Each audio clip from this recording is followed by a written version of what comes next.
Assalamualaikum. Jadi dalam video kali ini saya akan menerangkan mengenai peraturan keselamatan di makmal komputer dan juga di dalam makmal sains.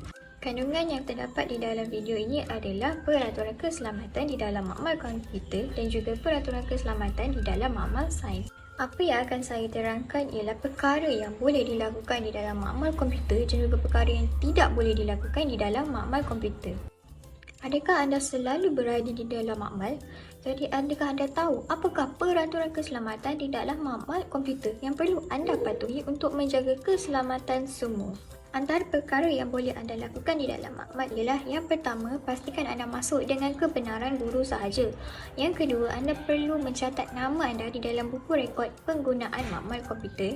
Yang ketiga, anda perlu menggunakan komputer untuk tujuan ilmiah sahaja. Yang keempat, anda perlu mengimbas pendrive sebelum digunakan untuk mengelakkan daripada virus menyerang komputer. Yang kelima, anda perlu laporkan kerosakan perisian ataupun peralatan di dalam makmal. Yang keenam, anda perlu menyusun kembali meja dan kursi yang telah digunakan. Yang ketujuh, anda perlu meninggalkan makmal dalam keadaan bersih dan kemas. Dan yang kelapan, anda perlu menutup semua switch yang di dalam makmal komputer. Antara perkara yang anda tidak boleh lakukan di dalam makmal ialah yang pertama, anda dilarang untuk masuk tanpa kebenaran guru.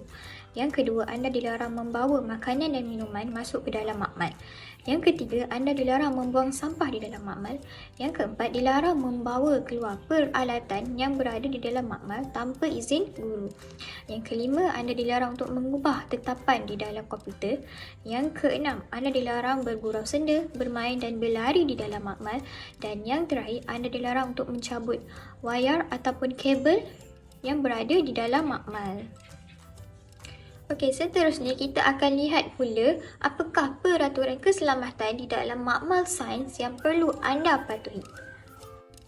Di antara perkara yang boleh anda lakukan di dalam makmal sains ialah yang pertama, masuk dengan kebenaran guru. Yang kedua, buka semua pintu dan tingkap ketika berada di dalam makmal.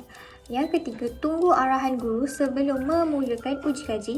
Yang keempat, pakai kasut keselamatan jika perlu. Yang kelima, pakai sarung keselamatan jika perlu. Yang keenam, berhati-hati semasa mengendalikan radas ataupun peralatan di dalam makmal. Yang ketujuh, laporkan jika berlaku kecederaan kepada anda ataupun rakan anda dan laporkan juga jika berlaku kerosakan peralatan makmal. Dan yang terakhir, buang sampah di tempat yang betul dan pastikan anda buang bahan kimia di tempat yang sepatutnya.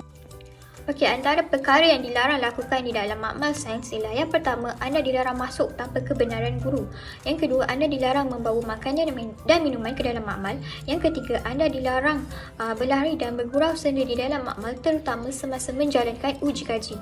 Yang keempat, anda dilarang membawa keluar peralatan makmal tanpa izin guru. Yang kelima, anda dilarang membuang sampah merata-rata. Yang keenam, anda dilarang menumpahkan bahan kimia secara sengaja. Dan yang terakhir, anda dilarang meninggalkan makmal dalam keadaan bersepah. Seterusnya kita akan lihat pula apakah perkara penting yang perlu anda utamakan ketika berada di dalam makmal. Yang pertama, pastikan anda minta kebenaran guru sebelum masuk. Yang kedua, tunggu arahan guru sebelum memulakan uji kaji. Yang ketiga, patuhi semua peraturan keselamatan yang telah ditetapkan. Yang keempat, ketahui pihak yang boleh dihubungi ketika berlaku kecemasan.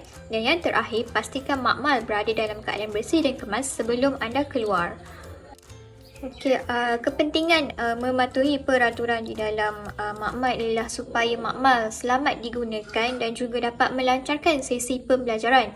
Yang kedua, mematuhi peraturan makmal juga dapat melatih pelajar untuk mengutamakan arts dalam pendidikan. Dan yang terakhir, mematuhi semua peraturan di dalam makmal yang telah ditetapkan dapat menjamin keselamatan semua pelajar dari segi keselamatan dan juga kesihatan.